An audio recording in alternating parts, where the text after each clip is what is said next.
Perdón, es que estaba en silencio. Se está compartiendo la presentación, nos está compartiendo como las notas y todo lo demás. Se ven las notas, doctor. Qué pena. Es que literal a mí la tecnología a veces me atropella. Perdón. Eh,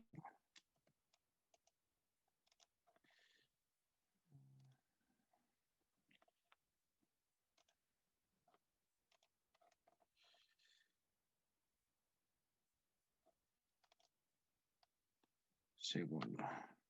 Segundo. Qué pena. Listo.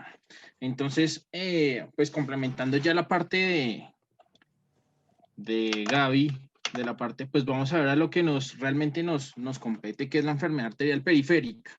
Y tomando en cuenta la enfermedad arterial periférica como la parte ateromatosa, algunos autores también incluyen otras patologías como las vasculitis y como la isquemia aguda, pero pues digamos que en las clínicas de práctica clínica toman es la parte netamente ateromatosa. Eso lo leí en un libro de cardiología, lo cual me pareció curioso en ese momento. Dentro de este va a ser nuestro índice para nuestra charla. Y vamos en primero, al que todo, pues, al público acá presente, vamos a definir realmente qué es la enfermedad aterosclerótica. La enfermedad arterial periférica, perdón, se define como una enfermedad aterosclerótica oclusiva crónica de los miembros inferiores. Su estadio final de la enfermedad lo denominan la isquemia crónica que amenaza la extremidad. Antiguamente, antes de las nuevas guías, se llamaba una isquemia crítica. ¿Por qué se cambió ese término? Digamos que incluye un grupo heterogéneo mucho más amplio, con varios grados de isquemia que pueden demorar la cicatrización e incrementar el riesgo de amputación.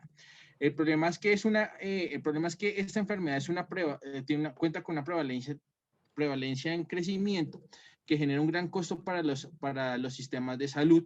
Además que es una enfermedad con una morbilidad alta que puede incurrir en una mortalidad significativa y también puede incurrir en una pérdida de extremidad, en dolor, causando alteraciones en la calidad de vida de las personas y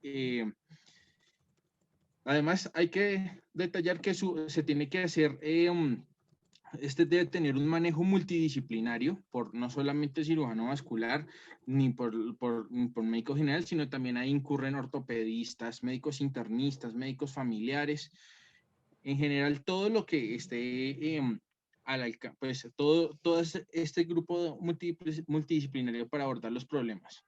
Obstáculos de esta enfermedad es que hay una falta de prevención, es una falla frecuente siempre hay una falla frecuente para hacer un diagnóstico temprano. Tiene una variabilidad amplia en el patrón clínico, lo que permite tener diversos manejos, pero con diferentes desenlaces. Digamos que el término isquemia crítica lo habían quitado de estas últimas guías, básicamente porque les pareció que estaba desactualizado y no abarcaba el espectro completo de pacientes que son evaluados y tratados para la isquemia potencialmente mortal. Básicamente eso. Esta enfermedad está asociada a episodios cardiovasculares mayores, como ya había comentado, está subdiagnosticada y está en concomitancia, se ha vuelto un problema de salud mundial debido a que el envejecimiento de la población en general ha llevado a que esta enfermedad ha tenido un aumento de su prevalencia y su incidencia. Eh, Básicamente excluye este término, como estaba comentando en un principio, excluye lo que son las úlceras venosas, la isquemia aguda de la extremidad, el trauma agudo, las extremidades mutiladas y las heridas por causas no ateroscleróticas como las derivadas de las enfermedades del colágeno, la vasculitis, la enfermedad de Berger, las neoplasias y algunas otras causas. Hablando de epidemiología de una manera mucho más rápida, la prevalencia y la incidencia exactas están limitadas por la gran proporción de individuos con enfermedad preclínica o asintomáticos. De hecho, son el grupo mucho más amplio que hay de esta enfermedad. Se supone que hay más de 200 millones de personas en todo el mundo que están padeciendo la enfermedad. Además del envejecimiento poblacional, también ha habido un aumento en la prevalencia de factores de riesgo como la diabetes mellitus. Es un problema global en crecimiento y su tasa de prevalencia ha incrementado en un 25% de la década presente. Una estimación del 2010 dice que puede ser, pudo haber tenido un incremento del 23.5% desde el año 2000. Pero básicamente, pues, han sido, pues, no han habido un estudio, pues, los datos epidemiológicos de estos datos no han sido en comunidades muy específicas y digamos que no se han podido, han tenido problemas en extrapolación con de otras enfermedades, perdón, es que voy un poco rápido, y básicamente pues han sido, pues por eso, los datos. En la relación entre sexos, los hombres tienen mayor prevalencia que las mujeres en países con altos ingresos, mientras que las mujeres tienen una mayor prevalencia en países de medianos o bajos ingresos. Digamos que esto ha sido asociado en parte, digamos que en otros estudios, en esa relación de sexo y de edad difiere como en todo el mundo, y en los países de altos ingresos, algunos estudios han mostrado que la afectación ha sido igual. Pero pues la prevalencia ha sido menor del 5% en menores de 50 años y 20% en mayores de 80 años. En un estudio en Estados Unidos se realizó que la incidencia en pacientes, en personas en personas con rangos de edad de entre 60 y 69 años, el 6.5% tenía la prevalencia de la enfermedad, aumentando al 70, cuando estaban ya en la década pues, entre los 70 y 79 años en un 11.6%, y en las personas mayores de 80 años, pues la prevalencia ya llegaba al 29.4%. En países como en países del oeste y sudeste asiático han reportado también casos en pacientes menores de 55 años y básicamente estos datos en la prevalencia de Estados Unidos también se puede hablar, pues, está también, es muy similar en otros países desarrollados como el Reino Unido y la Unión Europea, y básicamente está influenciado por la multiculturalidad de estos pacientes. Es una enfermedad que se asocia mucho a, pues su prevalencia también ha sido influenciado porque son países que reciben mucha migración y básicamente eso.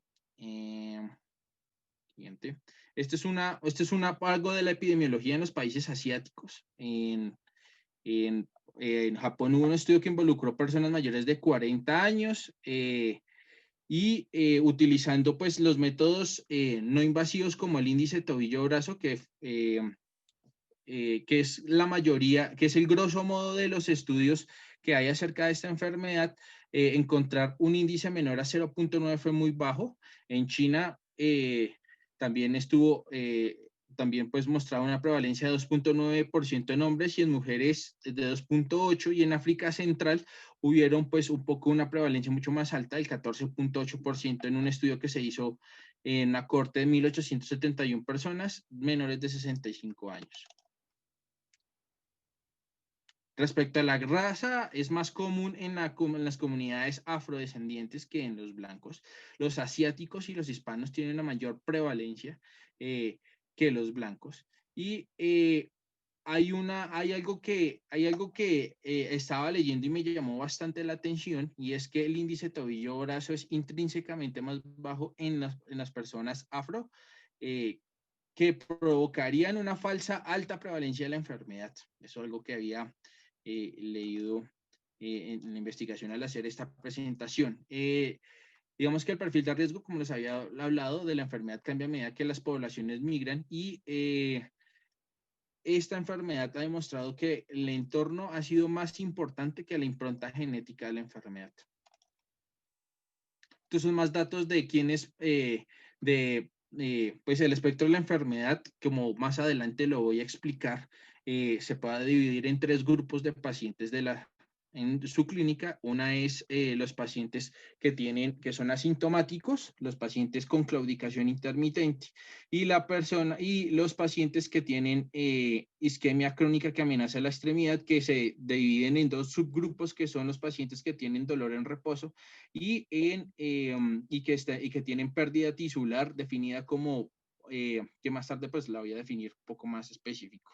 Esto es más datos epidemiológicos de la claudicación intermitente. En estudios que se hicieron en Islandia es del 0.2%, en Israel del 1%. En adultos mayores de 40 años, en estudios de la población asegurada en Estados Unidos, mostró que el 2.4% estaban con claudicación intermitente. La prevalencia general estaba del 10.69% y era más frecuente en hombres.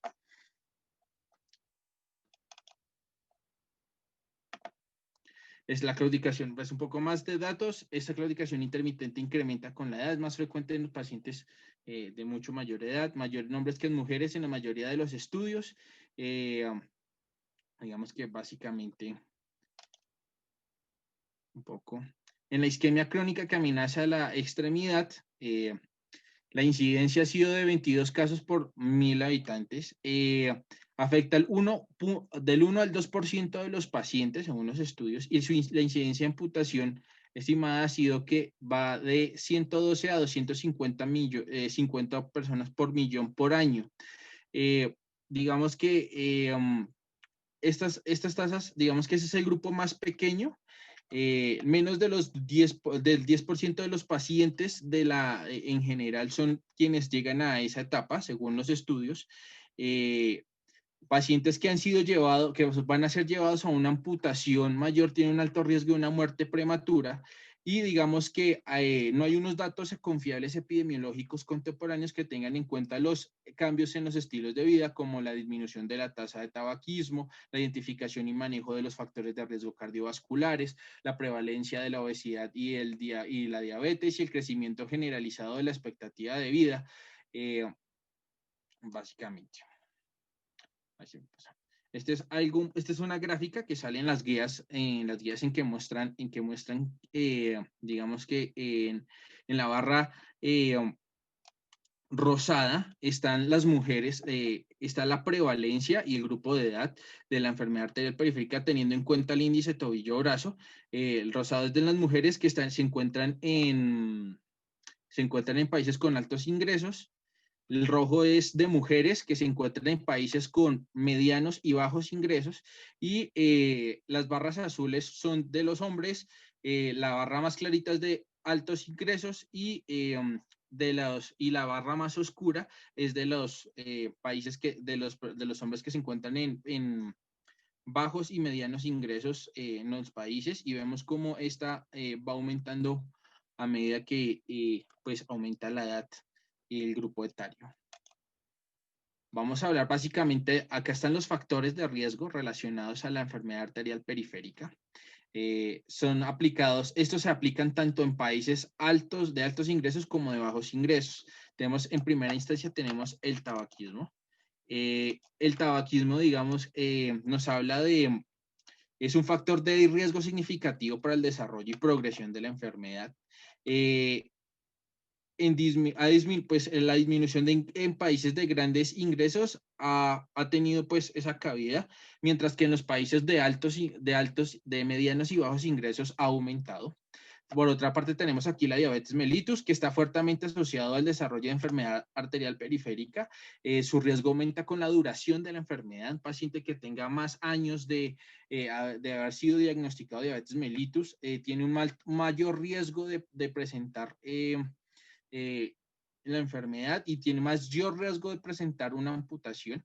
Tiene pues tanto un alto impacto en la incidencia y la prevalencia de la enfermedad. A su vez vemos también la hipertensión arterial, que es un factor de riesgo común en la población adulta, y se ha asociado también la dislipidemias, principalmente la hipercolesterolemia, sobre todo al medir los niveles de colesterol total y de LDL, ha sido un factor de riesgo asociado a la enfermedad arterial periférica. Y un bajo nivel de HDL, pues está asociado con una mortalidad aumentada en los pacientes con esta enfermedad. Digamos que la parte de la hipertrigliceridemia, digamos que es un rol que todavía es incierto. Otro factor de riesgo ha sido la enfermedad renal crónica. Es un factor de riesgo fuerte para la enfermedad y sobre todo para la pérdida de la extremidad, especialmente asociado a la diabetes, dado que en estos pacientes las arterias están fuertemente calcificadas. El patrón de la enfermedad arterial es mucho más distal, al igual que la diabetes. También se ha descrito que la polución de aire también está asociado con un aumento de la mortalidad cardiovascular y también está asociado a la inflamación crónica, sobre todo en los aumentos en el aumento de la PCR y de otros biomarcadores. Pues también se ha leído, y algo que no había colocado acá en la diapositiva, que ha sido pues los niveles de homocisteína. Varios estudios de corte y controles digamos que han estado relacionados con la incidencia de la enfermedad. Digamos que hay otro factor de riesgo, pues que no tiene una asociación muy fuerte, pero que no lo coloqué en la diapositiva, que básicamente son los factores socioeconómicos. Ha mostrado que entre menor estrato socioeconómico y baja educación cuentan con una mayor prevalencia de la claudicación intermitente y de la isquemia crónica que amenaza a la extremidad. Lo han explicado básicamente por la asociación con otros factores de riesgo de la enfermedad. Ay, perdón, se trabó esto. Vamos a hablar hay algo que es importante y bueno, dirán, bueno, la dislipidemia, todos los factores de riesgo cardiovasculares, pero ¿por qué no está la obesidad? La obesidad ha sido inconsistente como factor de riesgo y hay algo que se llama la paradoja de la obesidad, y es que algunos pacientes que han tenido grandes índices de masa corporal en varios estudios han demostrado bajas tasas de enfermedad arterial periférica. Pero, sin embargo, hay otros estudios en los que se ajusta según se ajustan con el tabaquismo, y reportó que había una relación positiva entre la enfermedad. Otro factor de riesgo inconsistente, el alcohol. El consumo asociado de alcohol está asociado a otros factores de riesgo de enfermedad arterial periférica, como el tabaquismo y la diabetes, y a su vez también está el consumo constante de alcohol, también está da la presencia de neuropatía alcohólica que incrementa el riesgo de pérdida tisular por cualquier déficit de perfusión. Aquí hablamos algo de la historia natural de la isquemia crónica que amenaza la extremidad. Cuando no es tratada, el 5 al 10% de los pacientes asintomáticos o con claudicación intermitente desarrollan la isquemia crónica eh, que amenaza la extremidad en un periodo de 5 años. El 50% de los pacientes que presentan este cuadro clínico no tienen una historia previa de enfermedad arterial periférica. Los desenlaces muchas veces dependen de la disponibilidad y la calidad del cuidado primario y secundario, que es una influencia que pues, está influenciada por factores socioculturales y religiosos. Y la mitad de todos los pacientes que cuentan con una isquemia crónica que amenaza la extremidad no son llevados a revascularización, y estos pacientes con una enfermedad conocida, que tienen una enfermedad arterial periférica conocida, el riesgo de desarrollar una isquemia crónica que amenaza la extremidad es mucho mayor en hombres, especialmente que tengan antecedentes de ACV, falla cardíaca y con diabetes mellitus.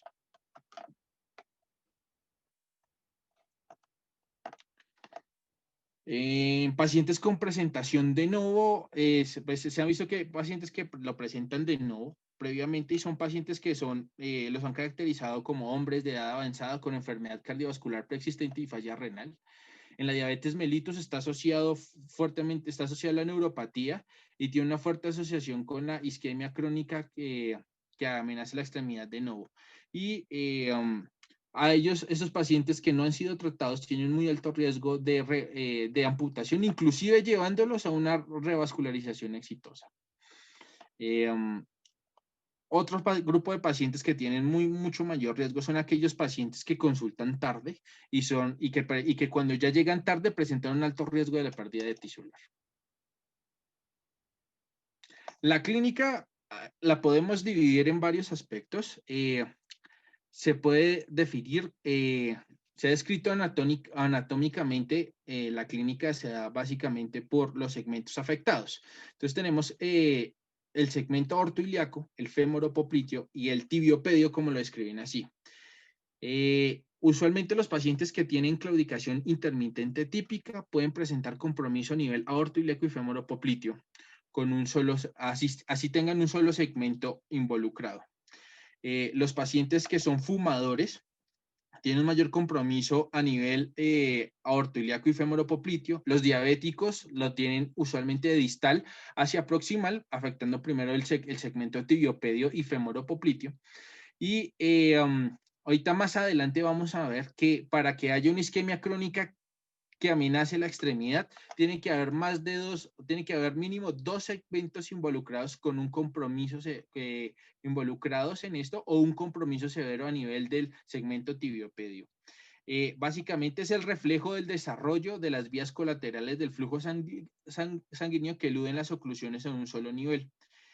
Se ha demostrado que el compromiso a nivel, a nivel aortoilíaco está asociado más en pacientes de edad mucho más joven de la que se ha descrito, pacientes con tabaquismo activo y de sexo masculino, mientras que el tibiopedio está más relacionado a pacientes con edad avanzada y con diabetes. Esta es una imagen sacada de las guías en el cual nos muestra, cómo va el compromiso según el tipo de compromiso a nivel del árbol vascular. Entonces, según la edad se afecta más de distal hacia proximal. Si es de sexo masculino, puede tener una afectación en ambos, puede tener afectación tanto proximal como distal. La diabetes de distal hacia proximal. La hipertensión, se ha mostrado que el patrón de lesión es más que todo homogéneo durante toda la extremidad. Tenemos la hipercolesterolemia que va de proximal a distal, al igual que el tabaquismo. Los individuos que padecen de enfermedad arterial periférica, como les hablaba al principio de la charla, se deben agrupar según la presentación clínica y hay que tener en cuenta que la claudicación intermitente no siempre progresa a la isquemia crónica que amenaza la extremidad de una manera productiva. También hay pacientes que pueden presentar síntomas atípicos en las piernas, como la claudicación clásica o signos hormigueo, pues sabes que ya lo vamos a ver más adelante. Han habido múltiples, en principio clínicamente se han tratado de generar varias han surgido clasificaciones que nos han permitido agrupar nuestros pacientes de manera clínica. Entre ellos tenemos la clasificación de Fontaine y la clasificación de Rutherford. Digamos que en la clasificación de Fontaine va de 1 a 4. 1 son pacientes asintomáticos, al que se corresponde con la categoría, con Rutherford, que va de 0 a 6, que son pacientes asintomáticos que presentan documentación de enfermedad arterial periférica. En la Fontaine 2A y 2B son pacientes que son claudicadores. Entonces estos pacientes se corresponden en la clasificación de Rutherford de 1 a 3, y en Fontaine los clasifican dependiendo de la distancia en que el paciente claudique. Si es una paciente que claudica más de 200 metros, un paciente que se considera como, se clasifica a nivel de Fontaine 2A, mientras que a nivel de Rutherford se clasifica como un 1. Si es 2B, entonces son pacientes que claudican a menos de 200 metros, y en la clasificación de Rutherford las clasifican como una claudicación moderada o una claudicación severa, teniendo en cuenta. Y por último tenemos el dolor en reposo y la pérdida tisular. El dolor en reposo simplemente es paciente que sin necesidad de hacer algún tipo de actividad realmente tiene dolor, y ya lo vamos a definir más adelante. Que se corresponde en la clasificación a la 4 de Rutherford, y en la clasificación 4 de Fontaine, que se corresponde a la 5 de Rutherford, son pacientes que han tenido pérdida tisular. Y en Rutherford los clasifican en dos: un paciente que tiene una pérdida menor tisular con una pérdida mayor tisular. Grupo de asintomáticos, tenemos que es el grupo más grande, son detectados por pruebas no invasivas, usualmente son pacientes que tienen que por riesgos cardiovasculares, dados sus antecedentes, son pacientes que se documentan a través de la clínica, a través de métodos no invasivos hemodinámicos como el índice tobillo-brazo, que nos pueden ayudar a determinar la presencia de la enfermedad. Entonces, pues son asintomáticos por tres razones. Primero, tiene una severidad leve de la enfermedad. Segundo, tiene una colateralidad adecuada de las arterias. Y tercero, tienen unos limitados niveles de actividad. Son pacientes que presentan alto riesgo cardiovascular y de mortalidad y están asociados a un declive funcional debido a esto. Son pacientes y usualmente uno se encuentra en pacientes con un nivel de actividad limitado, son principalmente pacientes mayores, sedentarios o que tienen una situación de discapacidad. La importancia de detectarlos es darle una consejería, intervenciones a tiempo de factores de riesgo y aterosclerosis. Y digamos que es súper importante porque el manejo es el grupo más grande que hay. Estos pacientes tienden a declinar con el tiempo, aumentan su sedentarismo y generan un deterioro físico. Ellos manifiestan de una manera indirecta dentro de sus manifiestan de una manera, pues por decirlo así, una reducción diaria de la actividad física, una reducción de la velocidad de la marcha, y pues son pacientes que cuando se llevan a pruebas como la caminata de los 6 minutos por banda, son pacientes que han reducido, pues reducen el tiempo del que pueden realizar esta prueba. Bueno, ellos tienen a nivel fisiológico, ellos tienen unos hallazgos que son relacionados a la disminución de la masa de la pantorrilla, un incremento del contenido graso en los músculos de la pantorrilla, y a su vez eso va concomitante con un deterioro de la función nerviosa periférica. Tiene un riesgo de progresión el riesgo de progresión de estados asintomáticos con respecto a eso no está bien definido, pero y todavía no hay una reversibilidad, no hay algo que, pues, los datos con respecto a reversibilidad de los cambios en el músculo permanecen siendo desconocidos. Algunos estudios han mostrado que el 7% de los asintomáticos se han deteriorado a una claudicación intermitente en un periodo de 5 años. Vamos a ver, bueno, y todos se preguntan, bueno, ¿y qué es la claudicación intermitente? Es un síndrome clínico caracterizado por un dolor reproducible en la pierna provocado por el ejercicio y aliviado en el reposo. Puede afectar a nivel proximal, tanto claudicación a nivel de los glúteos, cadera y muslo, y a nivel distal la pantorrilla. Y digamos que se ha demostrado que la localización sintomática refleja el compromiso en ese nivel. Toca tener en cuenta diagnósticos diferenciales como el neurogénico, el venoso, el articular y los desórdenes musculoesqueléticos. De hecho, hay un signo clínico que de la claudicación neurogénica, y es que el paciente tiene un dolor que también es reproducible, en la pierna, pero ellos a la vez de que paran, ellos tienen que hacer una inclinación, dado que eso libera un poco la presión sobre el nervio que se está afectando y se libera un poco más pues digamos que se alivia el dolor, y digamos que son datos clínicos que pues son importantes para que nos vayan dando una idea de cómo lo podemos diferenciar.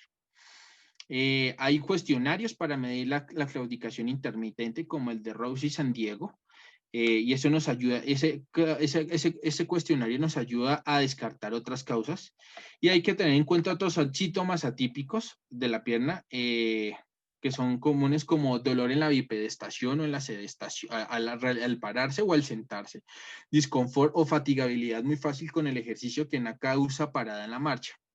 Y pues tenemos que tener en cuenta que de estas dos manifestaciones clínicas de la claudicación intermitente, el más común es el dolor en la pantorrilla.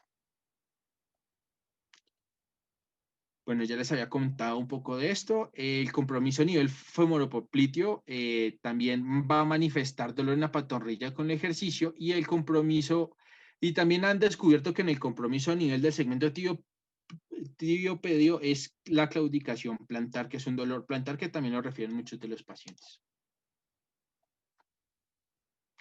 La severidad se tiene que tener en cuenta según la rutina para caminar o teniendo en cuenta la prueba en la prueba de la caminadora de los 6 minutos. Los estudios funcionales han mostrado que hay pérdida de la fuerza muscular, del balanceo y de la pérdida de la movilidad. Usualmente los pacientes que presentan una presentación severa de la claudicación no terminan la prueba de la banda y digamos que el declive funcional con el tiempo es significativo asociado a la severidad de la enfermedad arterial periférica.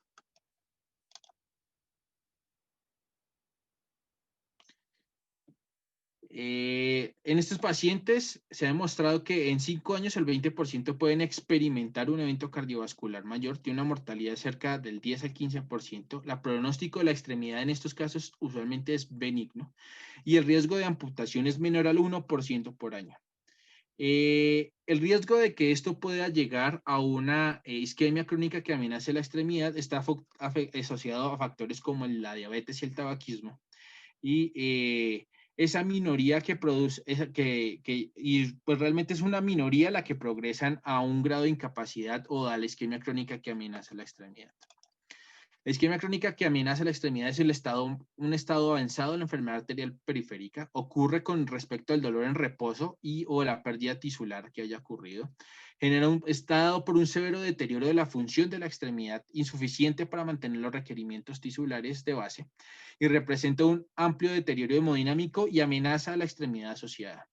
Es el grupo minoritario del grupo de pacientes que sufren de enfermedad arterial periférica, está entre el 1 al 10%, y presentan inicialmente como manifestación dolor en reposo. Algunos pueden cursar también por úlceras o pérdidas de tejido, y esto usualmente está influenciado por la presencia de factores como la diabetes, que es muy importante. Listo. Según lo que sé que trajo esto.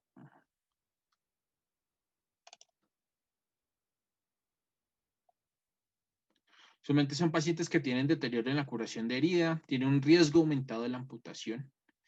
Y bueno, como les estaba diciendo, pues hay una documentación de aterosclerosis asociado a dolor en reposo, pérdida tisular que se puede dar por ulceración o gangrena. Tuve un pequeño problema con las imágenes y no me están saliendo. Pido disculpas por eso. Usualmente estos pacientes tienen alto riesgo de eventos cardiovasculares mayores, mortalidad y amputación, y el pronóstico de la extremidad es de amplio espectro dependiendo de la presentación.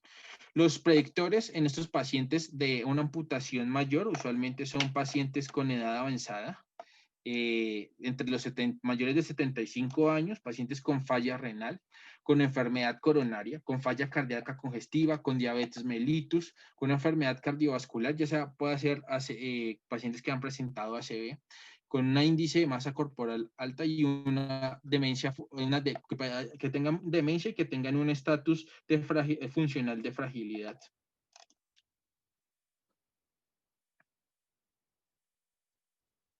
Usualmente, ya hablando del dolor en reposo, afecta el retropié, se exacerba mucho con el apoyo y se alivia con el despegue del pie.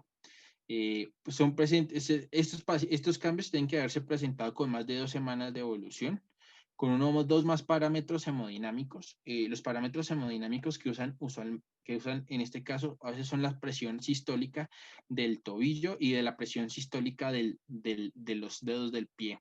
Y es básicamente eso. Bueno, la pérdida tisular incluye la gangrena en cualquier parte del pie, la úlcera que no cura. Tiene que haber cursado con al menos 2 semanas de la presentación de la presentación de la úlcera, y digamos que tiene que haber un hallazgo objetivo de la arterial, de la enfermedad arterial periférica. Para esto, para la pérdida tisular, han habido muchas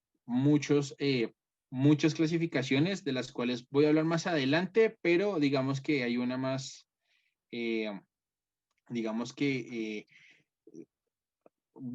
ahorita voy a explicar un poco el problema que ha habido con las clasificaciones y vamos a hablar un poco de los parámetros hemodinámicos. Tenemos entre los parámetros hemodinámicos está el índice tobillo-brazo y pues también toman las presiones del tobillo y del pie, como les había comentado, si estas son menores de 50 milímetros de mercurio y menor de 30 milímetros de mercurio. Y se tiene que tener en cuenta las ondas de pulso que son planas o mínimamente pulsátiles. Hablan también de la presión transcutánea de oxígeno, pero pues es un parámetro que, a pesar de que está descrito y está definido, es un parámetro que usualmente no se toma de rutina.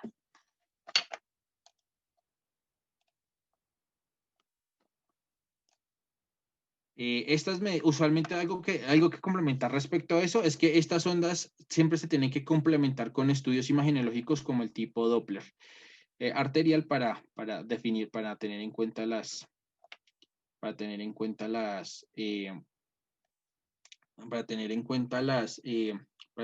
los hallazgos.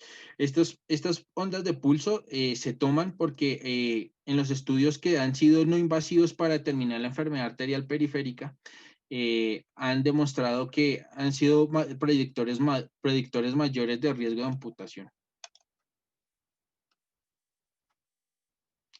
Inclusive hay pacientes que pueden cursar con parámetros hemodinámicos adecuados y hay que tener en cuenta que pueden estar cursando con una isquemia angiosomal y para eso hay que definir la parte de angiosoma. El angiosoma es el territorio irrigado por una arteria y puede darse incierto angiosoma, lo que muchas veces puede pasar también en enfermedades con compromiso microangiopático como es la diabetes mellitus, en la cual paciente puede presentar pulsos normales, puede presentar una perfusión, una temperatura normal, pero puede estar cursando con una úlcera o una pérdida tisular, el cual esté provocando una isquemia. Usualmente también puede estar asociado a que no tenga flujos colaterales adecuados. Ay.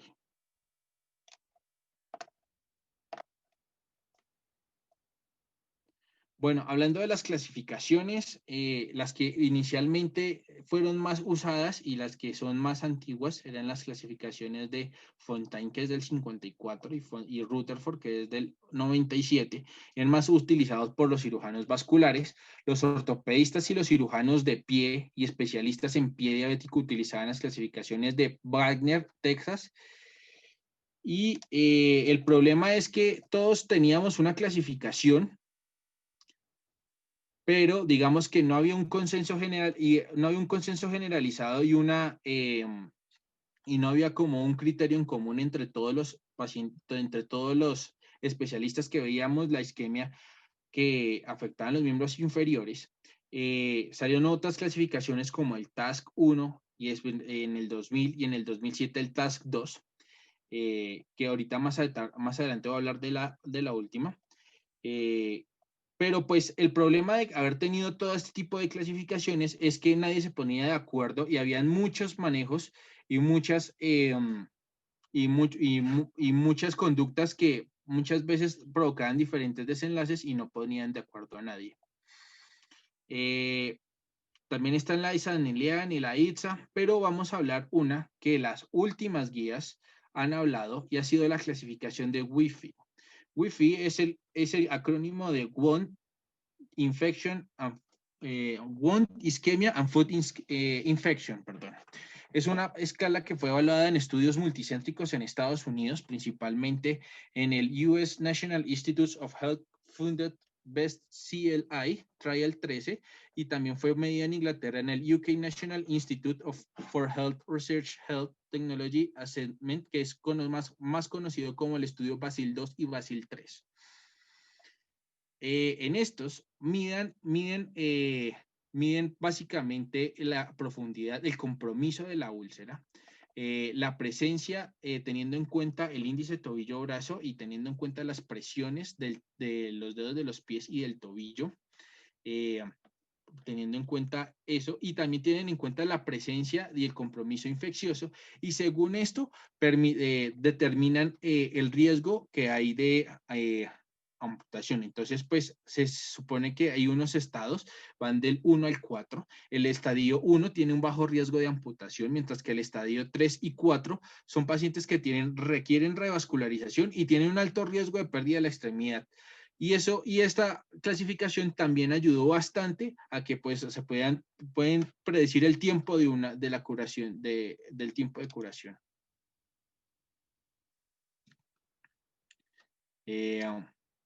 Ya el estadio 2 tiene, el 1 es muy bajo, 2 es bajo, 3 es un riesgo moderado y el 4 es un riesgo bastante alto. Ahí tenemos varios...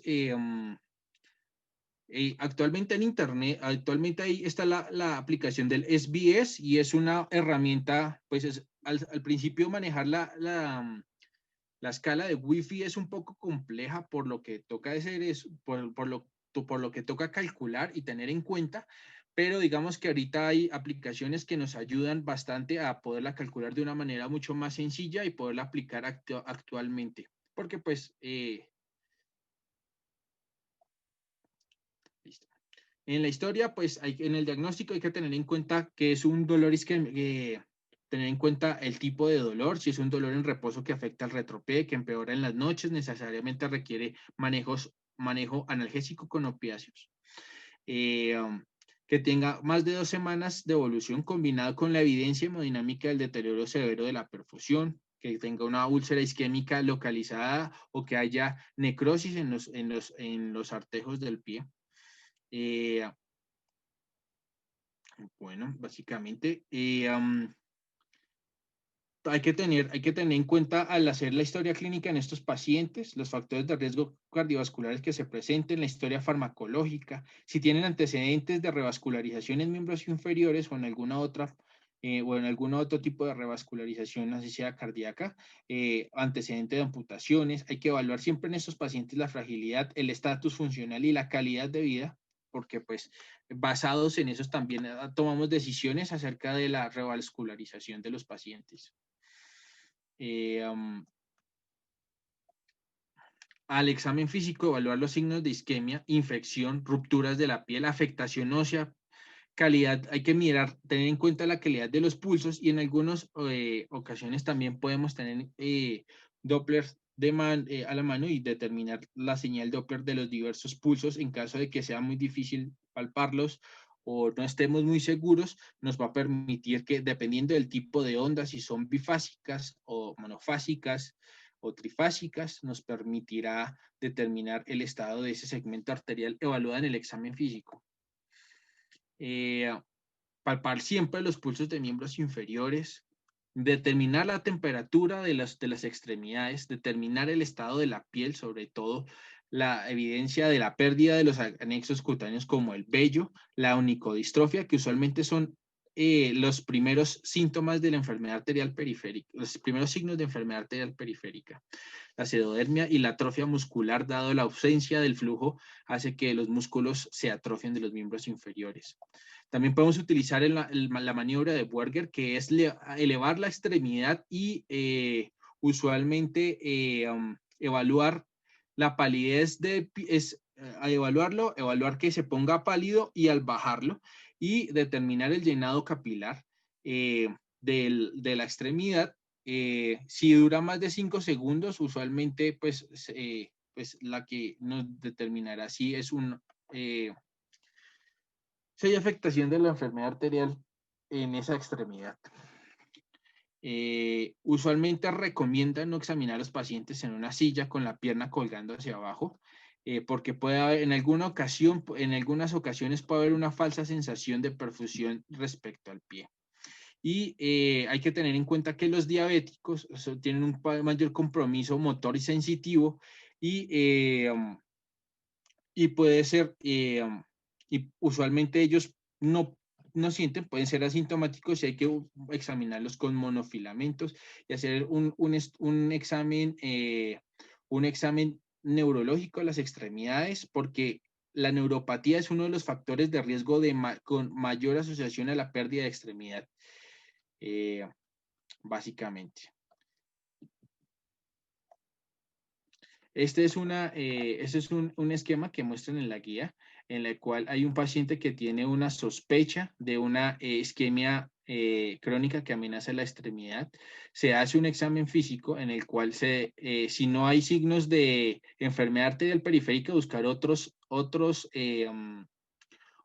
diagnósticos alternativos. En caso de que sí tenga, hay que medir los índices tobillo-brazo y tomar y determinar las ondas Doppler. Esto nos ayuda a dos cosas, que si hay un índice tobillo-brazo normal, que es de 0,9 a 1,4, y un índice tobillo-brazo mayor a 1,4, ahí es cuando se divide el esquema. Si es normal y hay evidencia de pérdida tisular, hay que medir las presiones a nivel de los dedos del pie y determinar otra vez, o medir otra vez, pues aquí dicen que medir el índice tobillo-brazo, pero pues usualmente cuando este se presenta, cuando es menor a 0,9, perdón, es que me pongo un poco nervioso y me acelero un poco. Hay que medir las presiones, determinarlo con un Doppler y dependiendo de eso hay que estadificarlo con la clasificación de Wi-Fi, y de esta manera obtener una imagen a nivel de del paciente para determinar si es candidato a una revascularización. Pero si es un paciente que tiene un índice mayor de 1,4 en el índice tobillo-brazo, entonces hay que hacer otras mediciones, principalmente de los otros parámetros hemodinámicos que habíamos hablado, porque el índice tobillo-brazo aumentado mayor a 1,4 nos habla de la falta de distensibilidad de las arterias medidas y en ese sentido, como puede ocurrir en los pacientes que tienen diabetes, pacientes con enfermedad renal crónica por la calcinosis que se produce a nivel de las paredes arteriales, nos pueden dar este sesgo, nos pueden dar estos resultados tan diferentes. Si llega a tener en este caso la pérdida, si además de eso hay una pérdida tisular y no, hay que buscar otro tipo de causas que estén generando dolor en reposo o que no, pues en este caso, si no tiene pérdida tisular, buscar otras causas de dolor.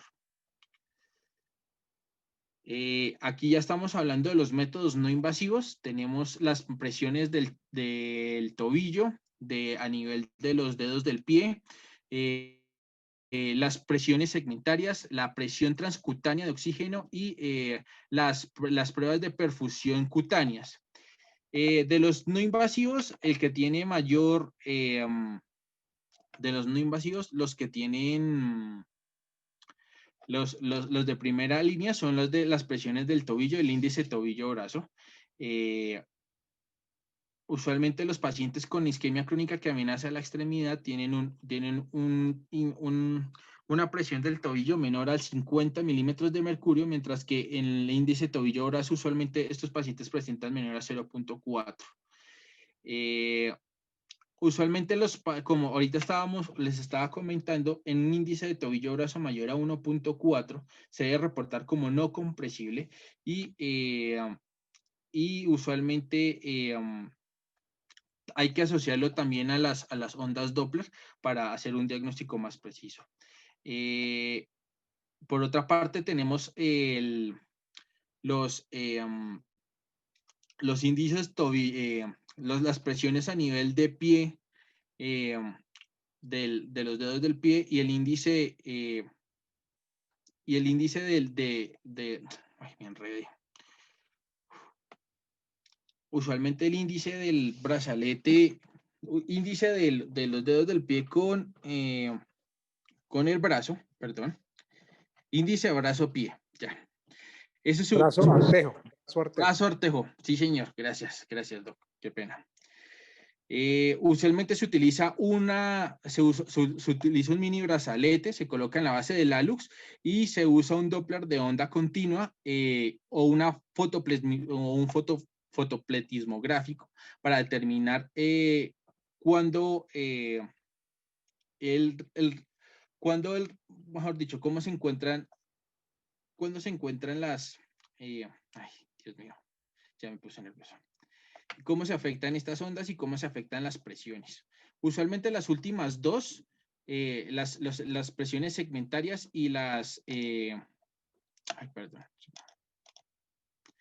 y las presiones transcutáneas de oxígeno usualmente usualmente no se utilizan no se utilizan de manera rutinaria porque pues no hay una disponibilidad de los mismos. Y esta última, que es la presión la presión de perfusión de la piel, nos ayuda a evaluar la microcirculación, que eso puede ser muy útil en los pacientes diabéticos. Bueno, hay que tener en cuenta que el índice tobillo-brazo es una razón entre la presión arterial sistólica del tobillo y el brazo y no es usado, pues no debería utilizarlo de rutina, pero muchas personas al evaluar un paciente con esta isquemia no lo utilizan. Y eso hay que tenerlo muy en cuenta para cuando tengamos que evaluar a nuestros pacientes con enfermedad arterial periférica. Hablando hablando de los métodos diagnósticos, tenemos el Doppler, que es usualmente pues es el menos invasivo, es el menos caro, es el que tiene más movilidad, es el estudio de elección es el estudio de elección en el diagnóstico y la evaluación inicial de los pacientes con enfermedad arterial periférica. Usualmente tiene una limitación muy importante y es que es operador dependiente. Nos permite leer las velocidades y el flujo y nos permite documentar la información anatómica de la enfermedad. El desafío es el desafío usualmente de es evaluar las arterias infrapatelares cuando hay calcificación de los vasos y hay una pérdida tisular subyacente. Además de las ventajas que les había comentado, también digamos que no tiene instalación fija, no utiliza radiación ionizante, no usa medio de contraste, es de bajo costo. En cambio, las desventajas es el consumo del tiempo que se requiere para realizar, operador dependiente, no produce un mapa continuo de lesiones y es muy pobre al estimar la colateralidad y su reserva. El angiotac también lo tenemos, tiene una alta sensibilidad, por lo menos en el segmento aortoilíaco y femoropopliteo, tiene muy baja sensibilidad en el segmento infrapatelar, tiene dificultad de artefacto con las arterias calcificadas y tiene una baja precisión en pacientes con isquemia crónica que amenaza la extremidad. Algunos centros lo usan como primera línea para planificar las intervenciones a nivel aortoilíaco y femoropopliteo y tiene desventajas, es que utilizan medio de contraste y también utilizan radiación ionizante. Tenemos también la angioresonancia, que puede producir imágenes potentes como en las arteriografías sin requerir exposición a radiación o grandes cantidades de medio de contraste. Muchos de las técnicas, ahorita no voy a andar mucho, pero dependiendo de la técnica nos puede ayudar a valorar mucho y son técnicas relacionadas al tiempo a valorar los segmentos infrapopliteos y puede tener un poco mejor de especificidad y sensibilidad que el angiotac y el Doppler. Falla al determinar el grado de calcificación de los vasos, que es muy importante a la hora de tomar una determinación a la hora de revascularizar. Y pues usualmente ellos nos permiten producir un mapa del árbol arterial con probabilidad de realizar un mapa del segmento infrapopliteo de los vasos del pie en centros especializados. Lo utilizan de esa manera. Tiene una desventaja que es que sobreestiman el grado de las estenosis, tienen problemas al visualizar la restenosis en pacientes que ya han sido valorados y tiene incompatibilidad con dispositivos implantados como los desfibriladores y el marcapaso. Tiene unos tiempos de adquisición muchos más largos. Los pacientes lo toleran muy poco porque realmente muchas personas tienen claustrofobia Y la interpretación tiene que ser mucho más exacta y lo tiene que dar un radiólogo, lo recomiendo un radiólogo vascular. Es un equipo costoso, tiene un escaso acceso al equipo y al especialista, y pues en algunas técnicas se utiliza medios como el gadolinio, en el cual puede producir alteraciones renales. Y el gol estándar de todos es la arteriografía, es menos, según la literatura, según lo que había encontrado, es el menos comúnmente realizado. Es el gol estándar en pacientes que tienen isquemia crónica que amenaza la extremidad y que tengan enfermedad de infrapoplitea. Permite hacer intervención al mismo tiempo. Algunas personas dicen que el uso es desactualizado, pero pues no estoy tan de acuerdo con eso. Su técnica puede minimizar el contenido de radiación ionizante, mientras se puede maximizar la imagen de la vasculatura distal, y su tasa de complicación es mucho más baja. Acá está otro esquema en el cual se tiene imagen de la anatomía arterial, se hace como abordaje inicial el Doppler, y dependiendo de lo que encontremos en el Doppler y dependiendo de donde nos encontremos, podemos tener en cuenta si la llevamos a un paciente con un angiotac, lo llevamos directamente a arteriografía, lo llevamos a una resonancia magnética para determinar el segmento arterial afectado y lo que queremos hacer en nuestras metas terapéuticas. El tratamiento, las intervenciones, hay que tener en cuenta que si las intervenciones más costosas y más invasivas no se asocian a mejores desenlaces. El manejo médico agresivo de los factores de riesgo puede mejorar el pronóstico de los pacientes que cursan enfermedad arterial periférica. El incremento del número de revascularizaciones ha sido debido al incremento de la disponibilidad de la tecnología endovascular y de las nuevas técnicas, y hoy un aumento en el número y proporción de revascularización de procedimientos utilizando el abordaje endovascular. Algunos cirujanos se han vuelto más liberales con el uso de los bypass y las angioplastias, lo cual también ha habido un incremento de las revascularizaciones. El tratamiento, las estrategias endovasculares más modernas están asociadas a un incremento de números de pacientes que requieren revascularización de manera repetida, y es que eso se da porque muchos cirujanos vasculares se han vuelto mucho más agresivos retratando pacientes pues, retratándolos en el sentido de volverlos a manejar, y pues dado que muchos pacientes tienen una expectativa, han aumentado la expectativa de vida manejando los factores de riesgo, a su vez también viven más y necesitan más intervenciones. La meta del tratamiento de pacientes con isquemia crónica que amenaza la extremidad no solamente salvar la extremidad, sino reducir el riesgo cardiovascular. Y no han habido estudios que hayan evidenciado la revascularización en pacientes asintomáticos, que se haya beneficio. Hay que tener en cuenta patología de base, el defecto anatómico, el grado de isquemia, la disponibilidad del conducto, así lo definen, las comorbilidades, el estado funcional, el potencial de deambulación y la idoneidad de la anatomía para una revascularización exitosa.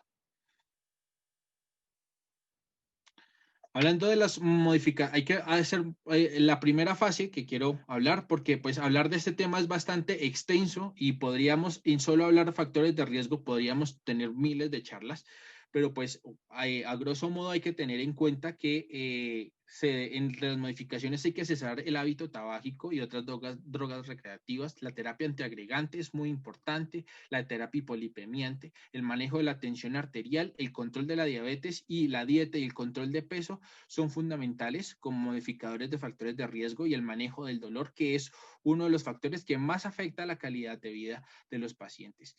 Si se dan cuenta, son pacientes que tienen factores de riesgo, son un manejo similar a la enfermedad coronaria. Hay que tener en cuenta también el ejercicio en la claudicación. Se ha demostrado fuertemente que la mejoría en la deambulación, sin dolor con entrenamiento físico estructurado se ha podido dar. Es el mejor inicio terapéutico en un paciente con claudicación intermitente.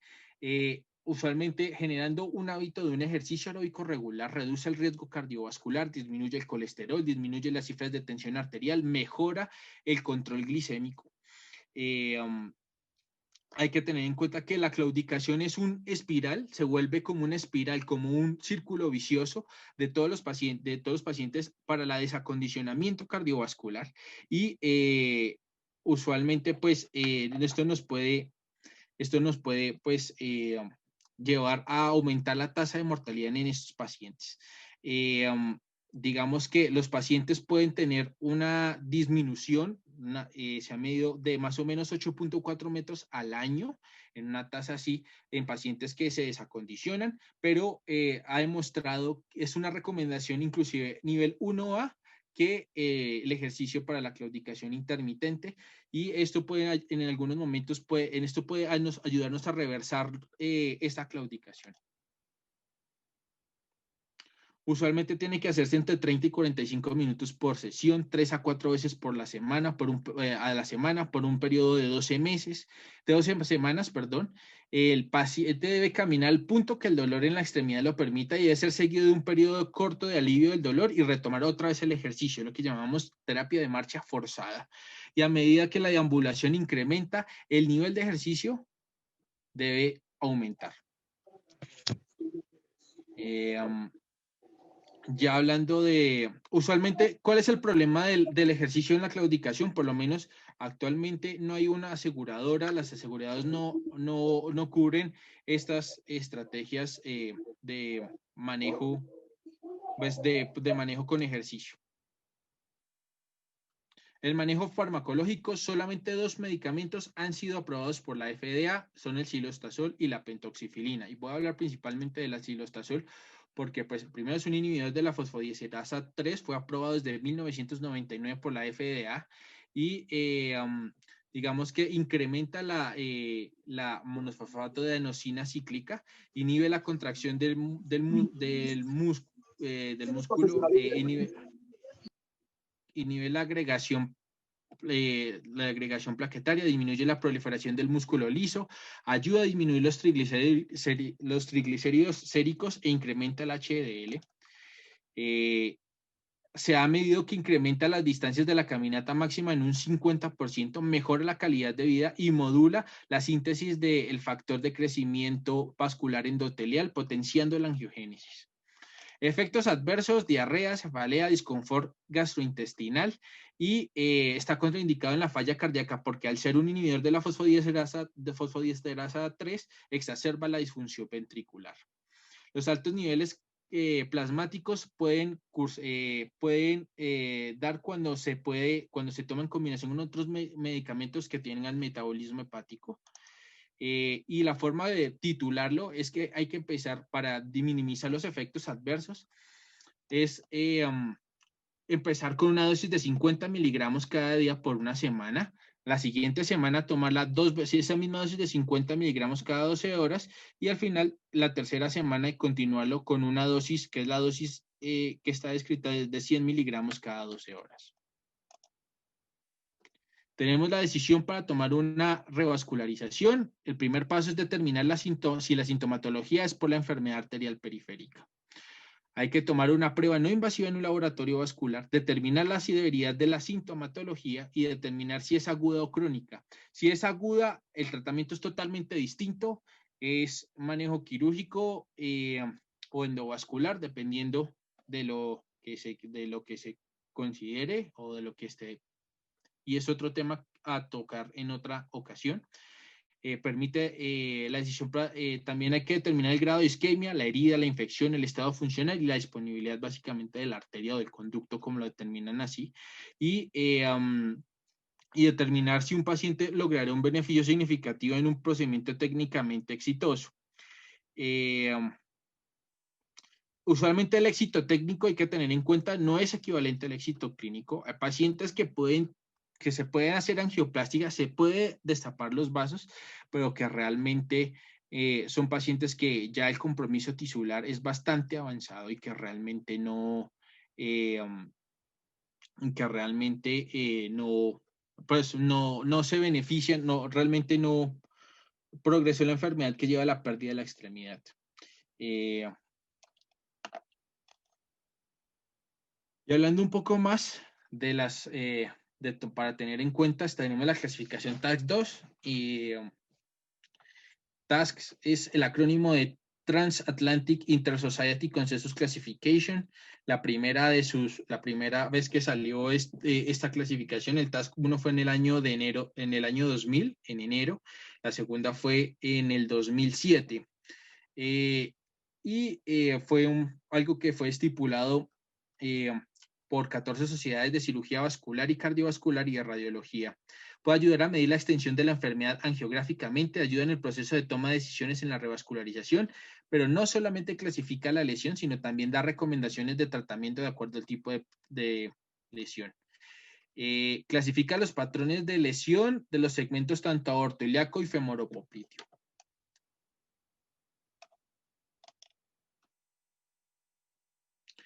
Tenemos las lesiones en la parte aortoilíaca, tenemos las lesiones tipo de A a la D.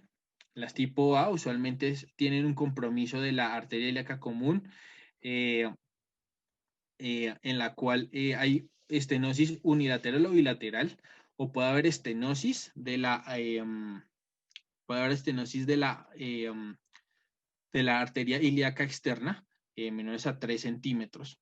Usualmente estas lesiones son de manejo endovascular, al igual que las tipo B.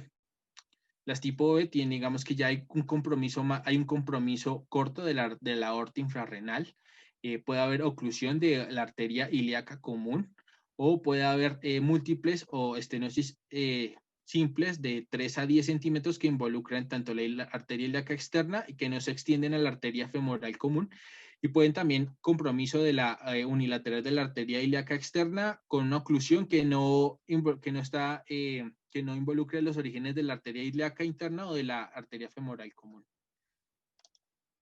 Ya tenemos las lesiones tipo C y tipo D. Las tipo C y tipo D son lesiones que pues se manejan usualmente de manejo quirúrgico, aunque según Rutherford, muchos se ha ampliado el hecho de que sean endovasculares o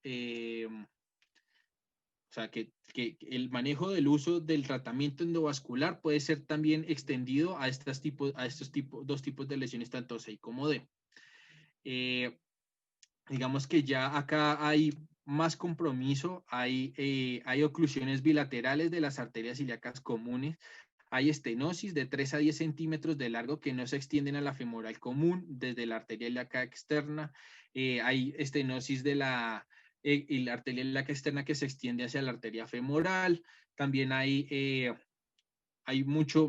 más calcificación mucho más pesada a nivel unilateral en la arteria ilíaca externa con oclusión.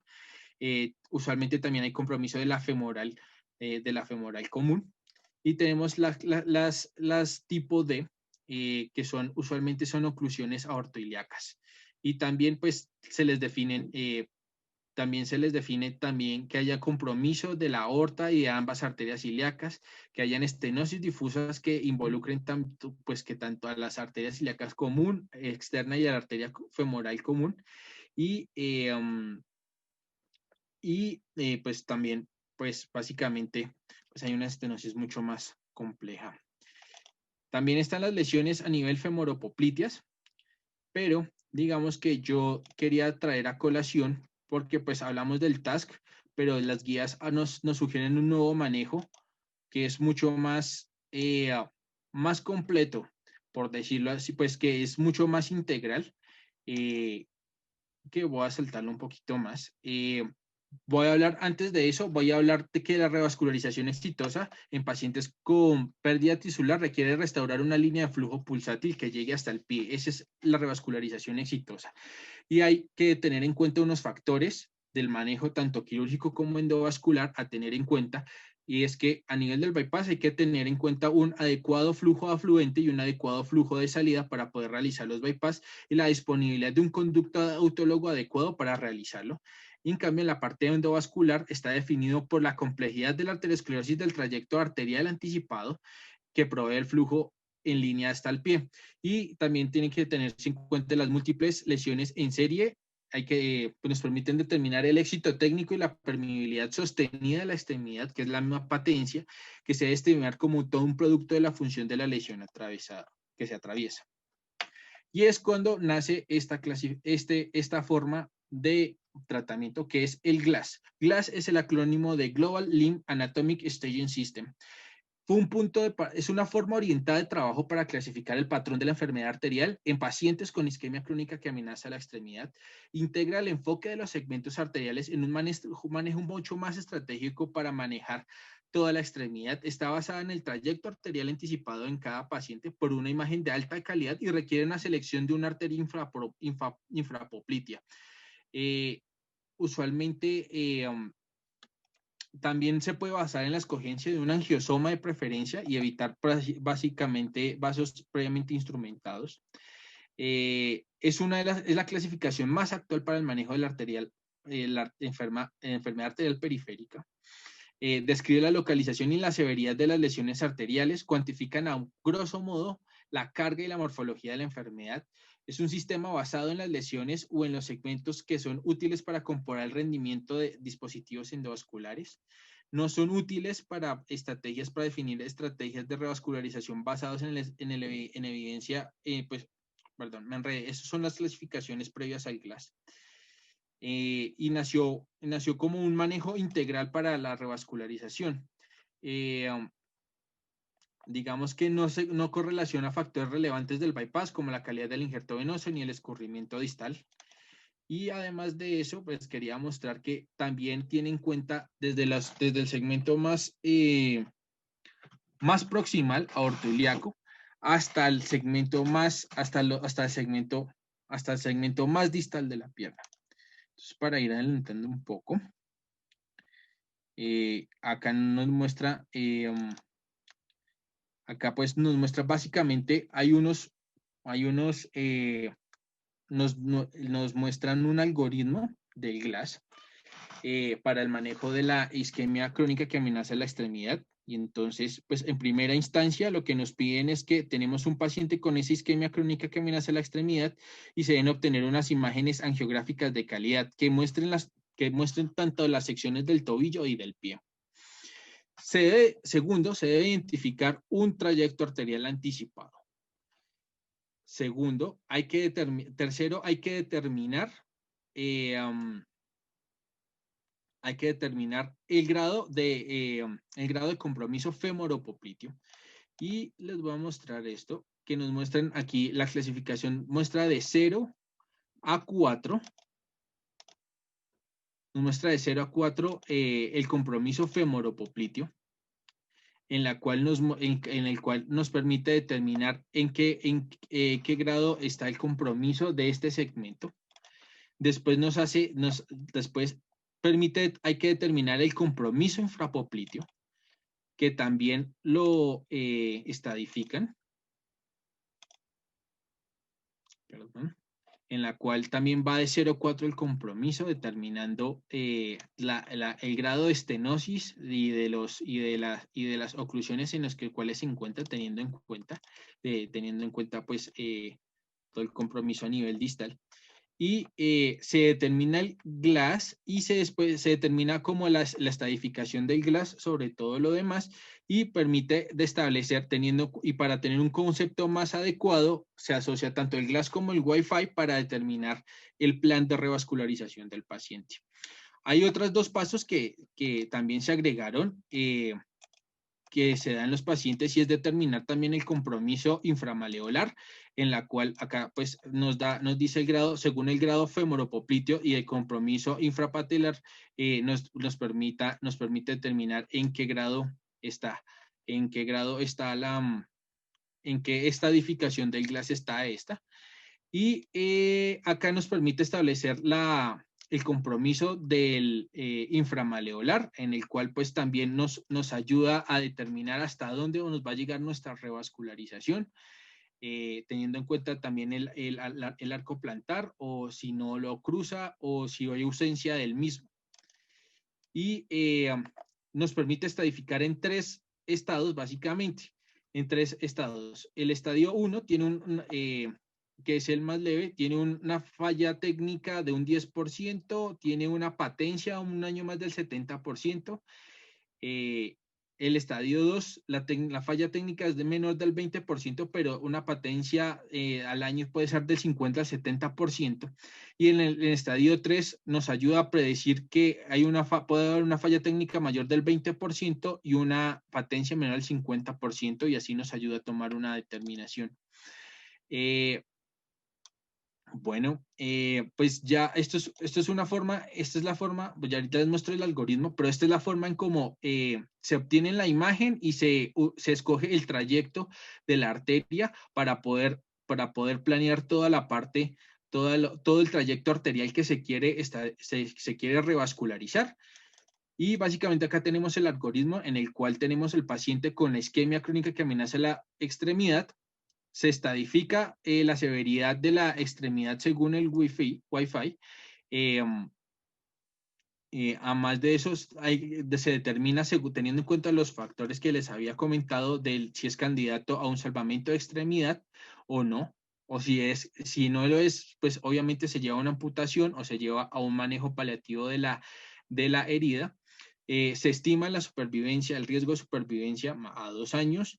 Se considera la necesidad de revascularización, se hace la estadificación de GLASS y se determina si es un paciente que tiene un alto riesgo, se hace manejo endovascular. En cambio, si se tiene un paciente que tiene un riesgo estándar, se debe determinar, pues si es para manejo quirúrgico, determinar la parte B, pues mapeo venoso, y si es de la parte, si no, pues se puede utilizar manejo de preferencia por el cirujano si es endovascular o abierto. Y eso básicamente sería todo. Muchas gracias.